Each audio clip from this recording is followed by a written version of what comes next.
Hello, my friend. Time for our meeting this Monday, August 18th, World Human Liberation Day, or rather, Freedom Day. And so I'm thinking, right, we look at history, how similar the extremes are, right? Obery said that the two extremes are closer to each other than they are to the center, speaking of a horseshoe. It's like a horseshoe. Nazism and communism. In both, they have a common point: the state over the nation. The state is more important than the nation, which is the opposite. The nation is more important than the state. The nation I speak of is the people, right? The organized people form a state to provide them with essential services, public services. That's how it works. And then, on a day like today, in 1966, the Maldaceding Cultural Revolution began, carrying out a cultural, political cleansing. They say 1 million people died in China. Anyone who thinks differently has to think like us. Anyone who thinks differently is an enemy. You know this catechism, right? In 1936, the poet, I was going to call myself by his name, but then they decided on Alexander. Federico would be Federico, because he's a Garcia, like me. His father was Garcia, his mother a Lorca. He was shot near Granada by Francoist troops. These are extremes. A poet shot as an enemy of the state because he thought differently. A great poet, by the way. In 1958, a Russian who moved to the United States to demand freedom. He published in the United States in 1958, Vladimir Nabokov, you already know it's Lolita. The story of Dolores. Dolores is a Spanish name, the nickname is Loli. Lolita is a little Dolores, right? Well, the story tells of a middle-aged man who falls in love with a 12-year-old girl. How is this affecting her here in Brazil too?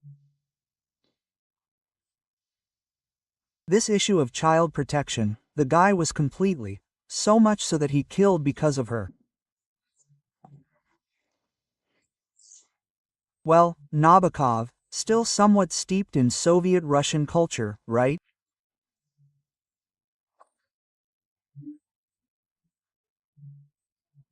He launched his book in Paris in 1955, where it was later banned, and only later in the United States, as I said, in 1958. And it became a success because intellectual critics, loved the story.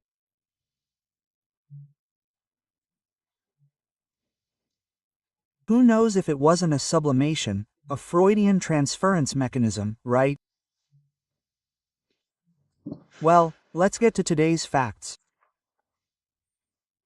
Remember to subscribe and at the end to leave a like or dislike.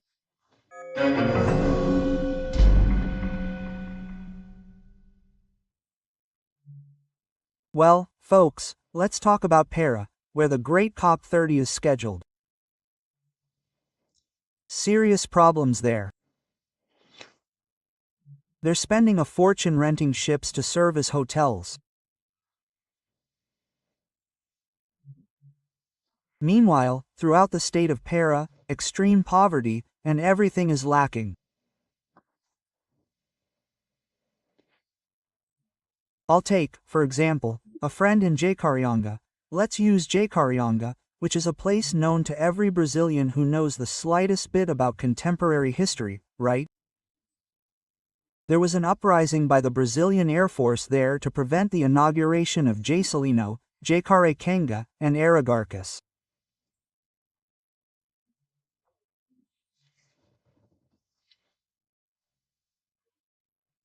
Well, in Jacarecaga, There are reports of diseases, tropical diseases, a lack of health clinics, a lack of doctors, illiteracy, a lack of teachers, a lack of schools, widespread poverty, a lack of sewage, and a lack of water treatment.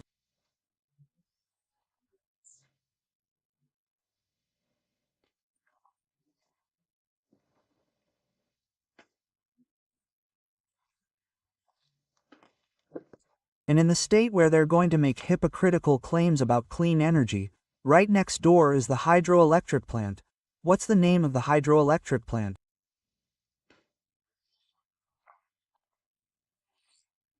It's the name of the river that runs through it. Telespiris, but right next door, they need a diesel-powered thermal plant, polluting the atmosphere.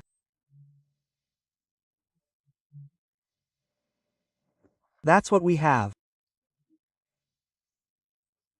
And as for ships, I read in the newspapers that they'll only be allowed to anchor 2 kilometers from the quay.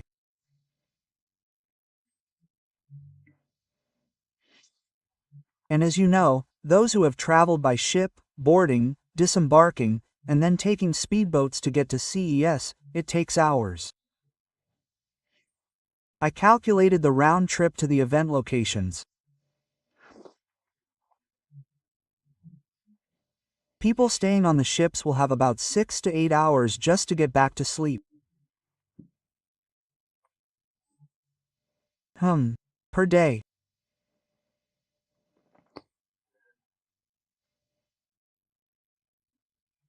Well, the Brazilian delegation booked 50 rooms at the city's most luxurious hotel, which we'll pay for, of course.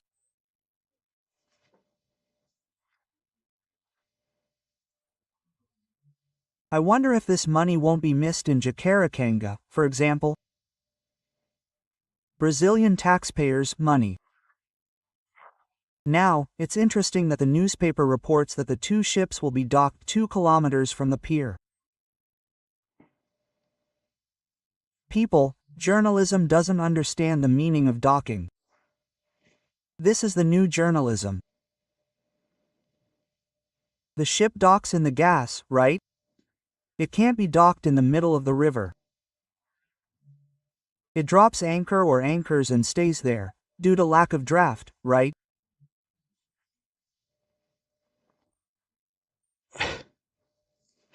Well, it's the same journalism I read in several newspapers that Lula was planting grapevines, which can't be planted because they were seedless grapes, right?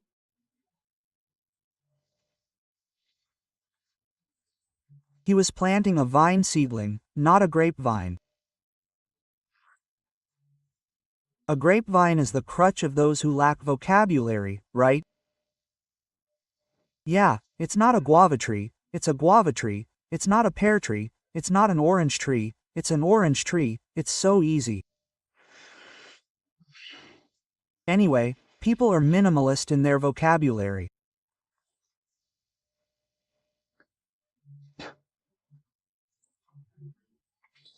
Well, since we're talking about it, I saw a photo in the newspaper. It talked about female police officers, and it showed me a photo of one of these officers with calluses here from doing so many push-ups.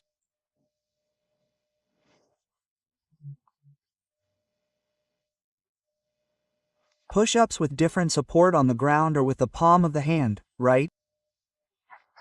Not here, Holy Mother. That's the journalism we have today. Well, let's move on. Débora do Battle, who was convicted 4-1 in the panel. Look at that, she was convicted by 4 votes in a court of 11. Interesting, right? Well, but her defense filed an infringement motion. And Moraes ruled that she doesn't deserve the motion and didn't accept the appeal. She was sentenced to 14 years in prison for property damage. The staff washed the granite, making it clean again, where she wrote with lipstick. Writing with lipstick on granite, without damaging it, was 14 years old. This is incomprehensible to anyone with more than one brain cell and arm to overthrow the government. The weapon was lipstick. I even tried to set lipstick on fire because they said lipstick was explosive. It can be explosive in romance novels. My God. Well, at least there's news that she's been under house arrest because of her minor children since March. Moraes said in the Washington Post, when asked, he said he won't back down, that it doesn't even cross his mind, he has no idea of backing down even a millimeter, even with Magnus.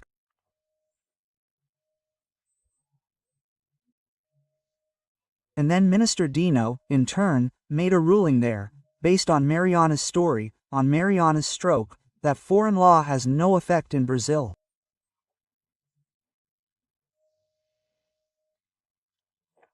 We know that whenever there's a treaty, something like that, it has to go through approval, right? The federal Senate's approval to have the force of law here in Brazil. But there's just one little problem, right? The entire Brazilian banking system depends on the US financial, and digital systems. It's not being applied here, but it will be applied there, right? So, in light of this, he sent a warning to the banks about this. So, the banks are between a rock and a hard place.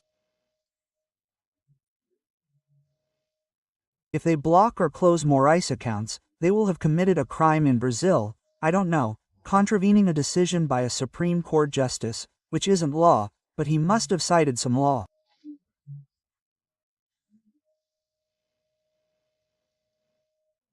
But if they don't block, they will have committed a crime against Magnus law there in the United States.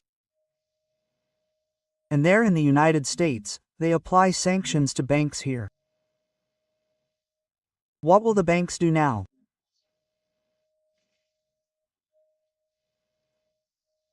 The situation for Brazilian banks is extremely complicated given this statement by Justice Dino, which I don't know yet.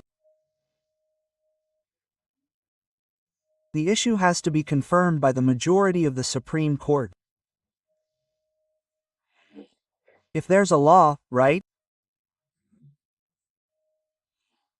Okay, there's a law there about justice guidelines. Applying this, it's obvious that a foreign law is not valid here in Brazil, but it's not applied here in Brazil, it's applied in Brazilian banks there in the United States, right?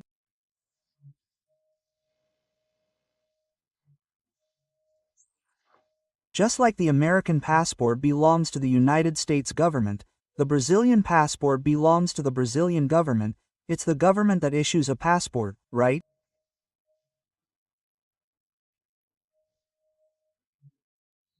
Allowing a person to pass, allow and pass, right, and the American government can grant or deny a passport to someone who has a visa to enter there, just like the Brazilian government in Brasília, Alexandre Garcia.